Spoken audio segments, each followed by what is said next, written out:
Assalamu alaikum students, welcome to our first class of research methodology.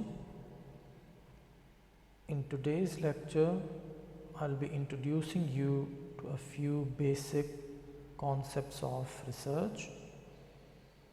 If you have any questions or confusions regarding this discussion, do let me know in our WhatsApp group, or you can also share your ideas and comments in the discussions tab on Easy Class. So let's get started.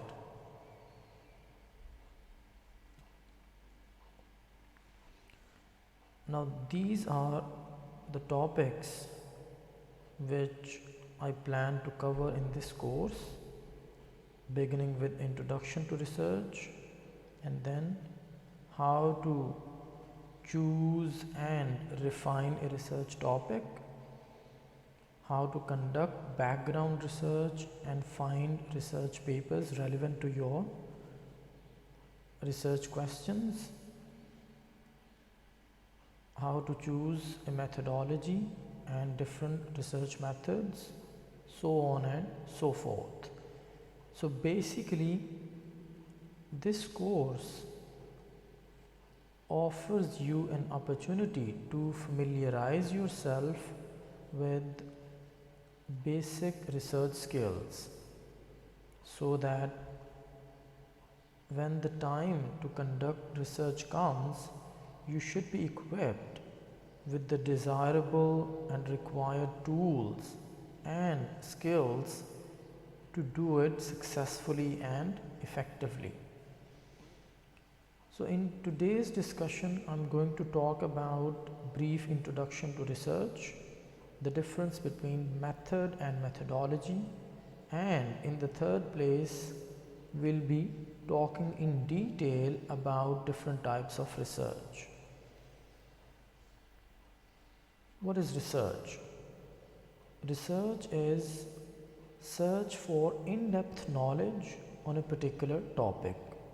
In other words, a systematic investigation generating evidence that leads to new knowledge that is made public and open to scrutiny. So first of all, what you need to understand here is,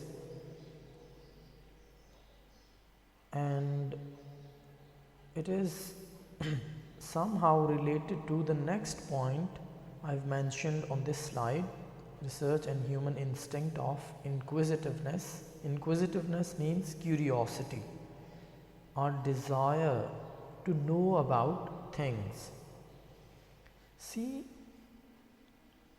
sometimes research is considered something monstrous by students or people in general. What we need to understand here is that research is obviously not common in society, but it does not signify that it is some superhuman or an absolutely extraordinary, unmanageable activity. In our day-to-day life, all of us are engaged in some sort of research. See, we are all curious about things and we spend our time talking about them, gathering information, and then developing our own ideas on them. So research is different from this day-to-day activity of searching things, finding out information, and then developing our opinions in multiple ways. The first is that it is an in-depth, mature knowledge,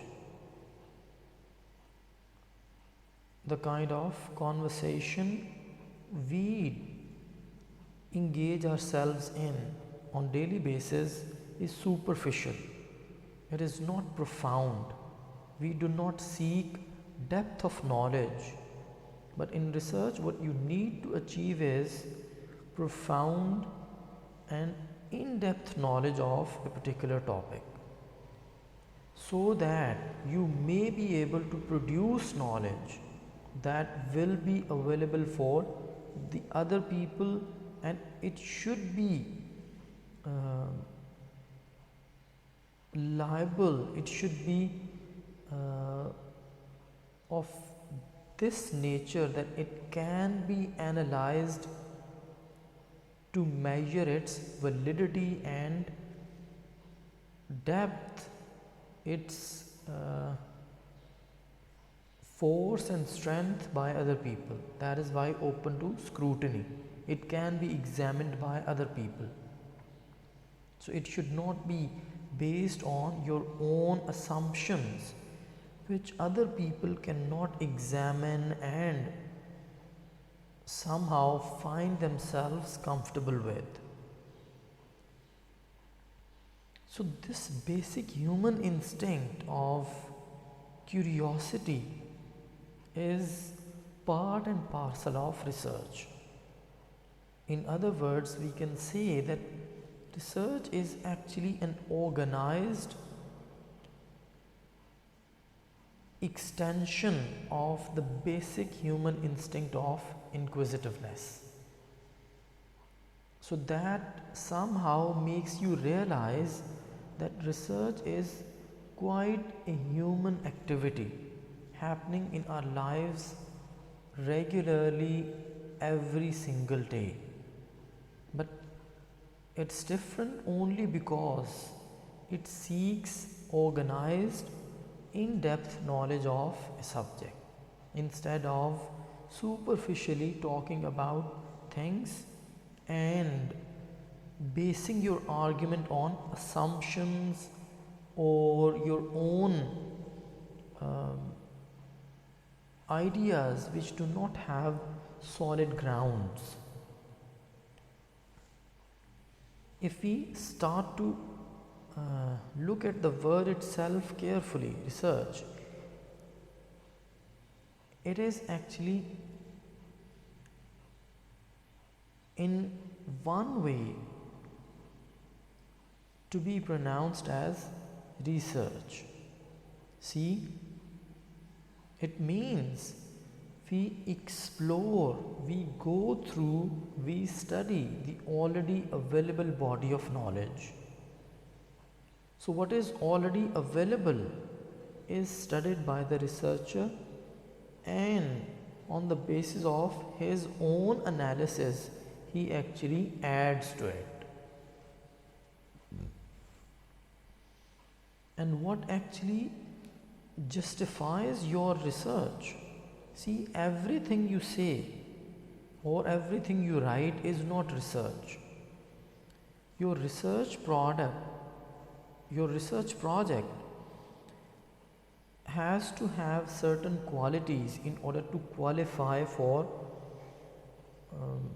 a degree, let's say, because at this level you are certainly supposed to produce a certain amount of research in order to gain your degree. So this research will be analyzed in different ways, and one of them, the biggest criterion, is that your research should make original contribution to the existing body of knowledge. Now, original contribution, if you understand this idea, you understand what research, what kind of research is expected of scholars, of students at MPhil level. Now, original contribution is that you simply do not report things. This is what has already been done by other people. You actually study things extensively, and then on the basis of your understanding and analysis, you sort of push these boundaries of knowledge forward. You add to the already existing stock of knowledge. So this addition to knowledge justifies your research, that you have done something worthwhile on the basis of which you should be awarded this degree. So if we look at Plato's definition of truth, he defines truth as true justified belief. Now this explanation is equally applicable to knowledge. So if we want to define knowledge, we can simply say that it is true justified belief. Your ideas should be solid, based on evidence, logic, convincing other people. In other words, knowledge actually comes from incontrovertible evidence, evidence that cannot be simply rejected. Now, you must not confuse yourself thinking about knowledge as something that is final, ultimate, because there is a lot of disagreement we find among scholars. But this is a point that I'll be explaining in my upcoming discussions. So here let me conclude this brief discussion on introduction to research. I hope you will be able to understand these ideas. If you have any questions, you must share them with me. Thank you so much. See you in the next class. Allah Hafiz.